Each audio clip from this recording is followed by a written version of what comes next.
తీయమని చేయట్లేదండి, ఇప్పుడు ఎవరు చేయక్కలేదు కూడా.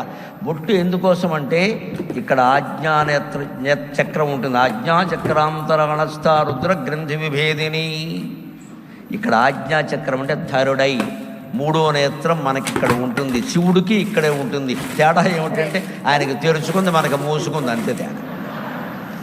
ఆయన శివుడుగా మూడో కన్ను తెరుచుకోబట్టి ఆయన ప్రతి కోరికని జయిస్తాడు. పార్వతీదేవి వచ్చింది, ఆయన దక్షిణామూర్తిగా తపస్సు చేస్తుంటే పార్వతీదేవి వచ్చింది, 16 ఏళ్ళ అమ్మాయి.